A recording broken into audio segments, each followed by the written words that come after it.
Welcome! It's been ages, I know. Not for lack of me not recording videos, but for lack of me editing videos. Because we all love a bit of virtual insanity. This is a VR headset, if you didn't know. Virtual reality, it is not at the moment. It's a bit crap. It's really not there yet. This has been out a year now. I've had 2 or 3 good quality titles, mostly demos and stuff. Unless you really like to get on the forefront of tech or play with like little crappy demos and just see what it is at the moment. There's nothing I would say AAA there yet. This video I think I'm going to do a couple of things that are non-games. Let's put on the headset, pick up the digital drumsticks and have a little play. And we're in! Okay, first thing I wanted to show was video playing. So it's nothing to do with games at all this. It's basically videos that will look better in VR. And there's different formats, and HTC came out with this Vive video, which is it's basically an ALE release. Hopefully it will get better. 2 years ago I did something on VR and included video and the different types, and we basically have like the 3D video you would buy for a 3D TV with glasses. Then we also have wraparound video, so you may have like a YouTube 360 video, or you've used a little codec 360 camera to capture. So basically that's a mono video. It's not in 3D, but it wraps around you in a sphere. So this video viewer, I'll quickly show you how you can play the different ones, the different types of video. So we'll quickly go into this player and I'll show you the basics of it. So on your computer you create a couple of folders, and you break those folders up for the type of videos you're going to have. That's what I've done anyway. So if we look at 360 video on here, so I've got videos that I've downloaded. If you search for 4K video, I think it's 4K downloader. Okay, so now we've done that, we've put those videos in the folder. This is basically what I have here. Gorilla's video, which is playing on YouTube in 3D. You can play it on your mobile phone and rotate it using the sensors and look around. But here I've downloaded that, and I'll probably get commercials from Gorillas on this. I apologise for that. And then when we click on that, it'll come up with YouTube, as you can see here. And I'm actually inside this 360 video now, which is so much better than I watched this. I really like Gorillas, and I watched this on my phone and on a tablet, and it was cool. But this is so much better. And I say, even though this is basically just a fixed position, so it's like you're the mop head on a stick, and the stick doesn't move but you can look around. You're fixed to that single rotation point. And jump back out of this again, so I'll explain something. When you click on the videos, let's go on this Star Wars one. I want someone that's a bit quieter. So when you click on this, it doesn't always know what kind of video it is. So you have to go to the eye over here. So if we click on this, a YouTube video would be mono, because if you imagine stereo, you'd have to have two 4K spheres, and both of your eyes would be in a different sphere, but just slightly offset for the 60mm or whatever your pupil distance is. So I don't know if that's a thing yet on YouTube. I believe at the moment it's just mono, so it's just one sphere and you're inside of it, and that's basically what you'd have to set if you've downloaded the YouTube videos. And you have different, is the offset, is it side by side, or is it under or over? And what that means is both, it'll just be a 2D video still, but they'll split the eyes up and they'll put them on top of each other or below. And then you'll see that when you try and play the mono, you'll see them just staggered on top of each other or side by side, and you can pick which one it is. And I'll show you that in a bit with some of my 3D kind of TV videos. But on here we'll just pick mono, because it's from YouTube, it's just one sphere. And then what kind is it? Is it wrapped around, is it flat, or is it 360? So this is 360. And then it'll wrap around us, so we can see as I spin around, we're inside this sphere. And down there is the Death Star, blown up, I think, those pesky terrorists, sorry, I mean rebels. So we just click done then, and we can play it, and it's going to blast us out.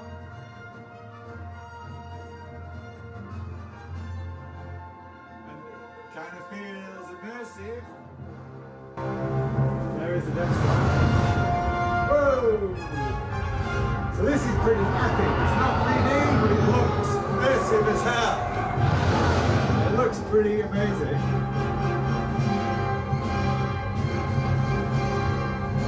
So we have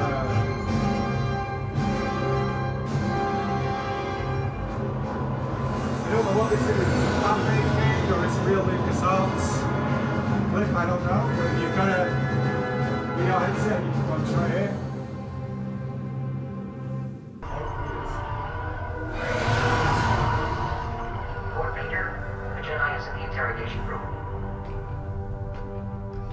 So I will not spoil that, but so these videos, they are all from, let's just jump into say Edge of Space as well, just to show the difference. And again, it thinks it's a 2D. Right now you're only floating a few feet above the ground, just over 800 feet above sea level, but you're about to go much higher, on a journey to the edge of space. As far as the Seeker team knows, this is the first time something like this has ever been done before in VR. Thanks to the weather balloon above you, you'll soon reach speeds of over 65 miles an hour as you travel out of the so let's go up altitude the airplane. Now might be a good time to look down. Right now, the air pressure is about 90% lower than it is back on the ground. Cameras and equipment fell back down to Earth where our Seeker team tracked and found... Yeah, well with that, they probably just used the crappy 4K recording camera, and you could tell the bitrate was really low and it was terrible. That's what I say, we really need like super high bitrate, super high resolution for these videos for them to look great, because we're just focusing on a very small part of that video. Now let's go to 3D movies. Now I say these are basically what you would watch on your TV, but with glasses on. So you're basically looking at a rectangle that is in 3D, but using real screens like this, one for each eye, we get the most immersive thing. So let's, I've got a few movies here. I've got a Blu-ray, so I've kind of ripped them off and put them on my drive, so they're just in a movies 3D directory. And let's go to the Hubble, IMAX Hubble. Now we see with this, it's basically the same image side by side. Well, it's not really, it's offset for the IPD, so it gives you the stereo. So we need to go in there and tell the thing that it's side by side stereo. Next, and it's just flat. It's not a wraparound image, it's just like we've got a big TV. And then we go to the settings over here, somewhere. We can play with the size. So it's like we're sat in this room here, it's like we're sat watching a TV. But obviously we can play it and we can put it full size. So you could just sit on your couch here, and if you look away from the screen, you can, I want to do that. It will give you that message to pull the trigger. I don't know where my couch is. So if I sit on my couch, I can just look away, pull the trigger, and I'm in the center. So I can just sit back and relax and watch this. I made it as big as possible. You can also, like, if you look away, and then you can look up or down.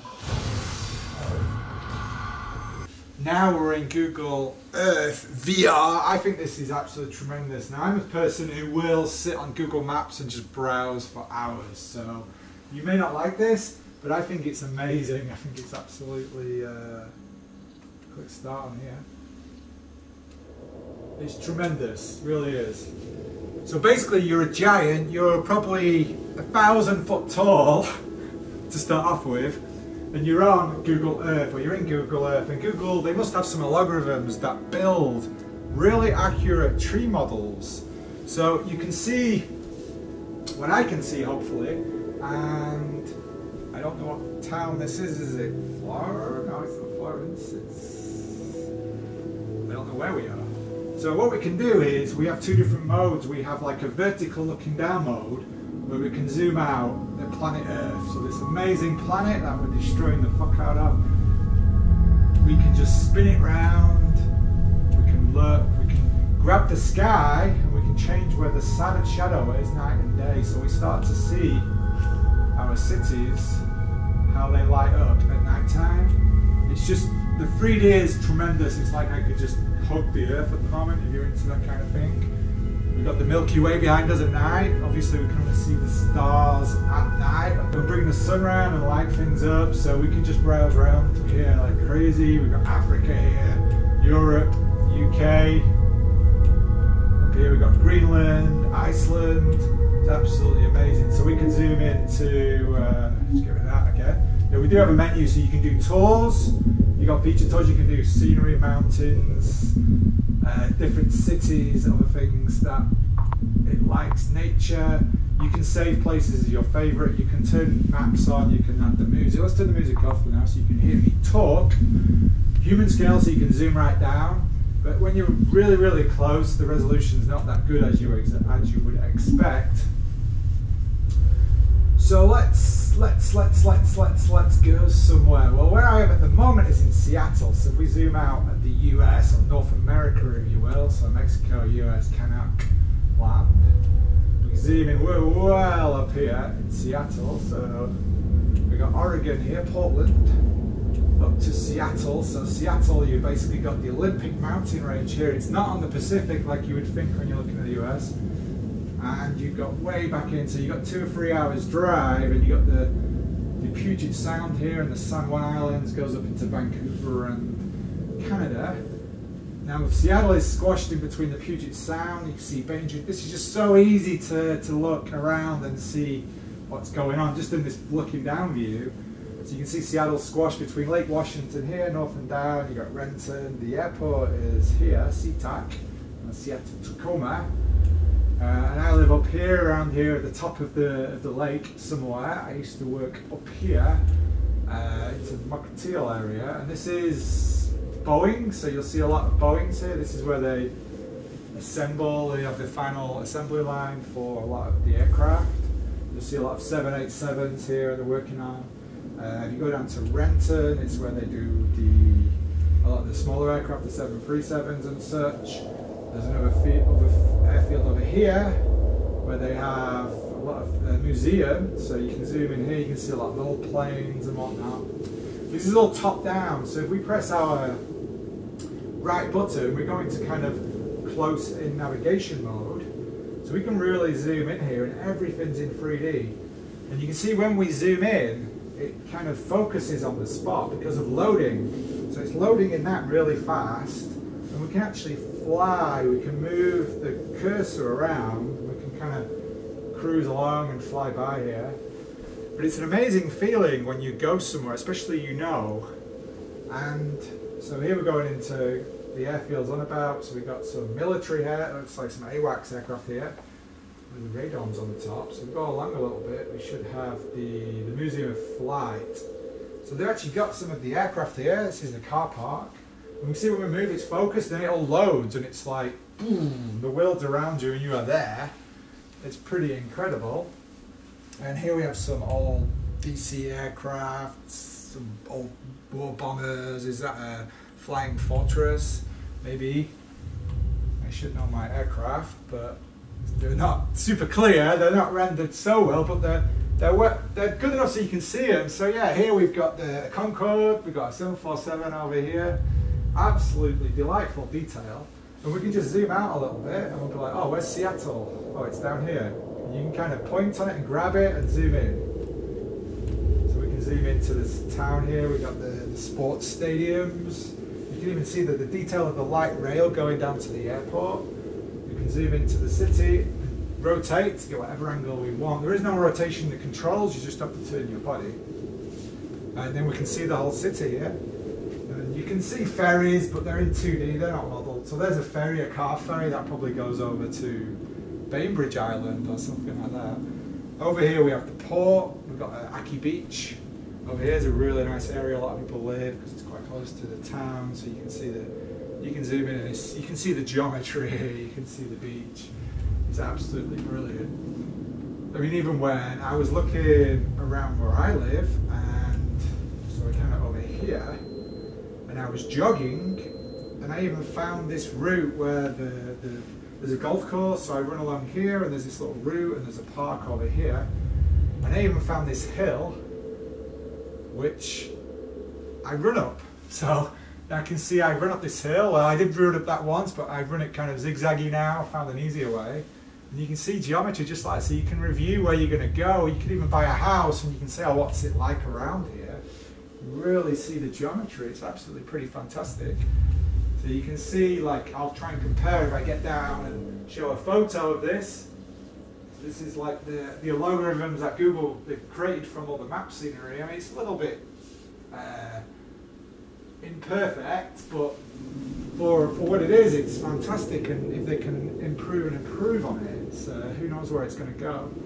And you zoom out a bit, and you can then start to see the mountains. This Pacific Northwest is absolutely fantastic. You've got many volcanic mountains in a big line. So this is Mount Baker.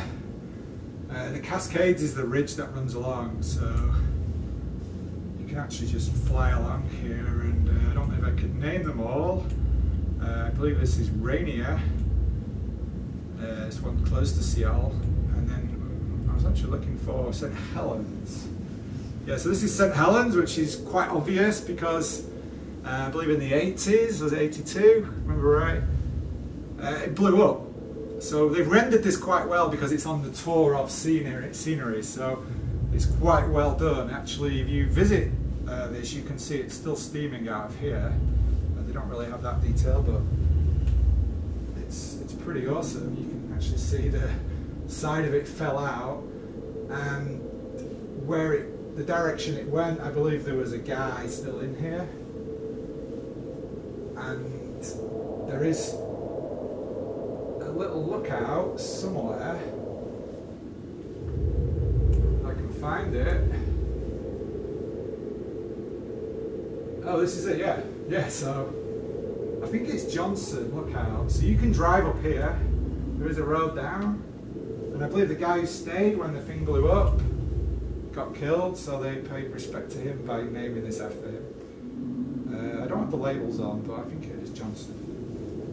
So yeah, the detail, if you're going to go on a holiday somewhere, or you can really get an idea of if it's what you want. Like if you didn't know it would be mountainous, or you didn't know how busy it would be, how big the suburbia was, or the city, or if we go to where I live now, so you can see if you know the map, like you grew up in a place, you can really navigate quite fast into things, and you can look where, I mean, it's amazing to grow up somewhere. I grew up in this town called Blackpool in England, which is a very touristic, a bit tacky town. It's kind of dated, but it's really quite a nice place out in the city here. You can see it's very crushed against the town, and the rest of it's just beautiful countryside.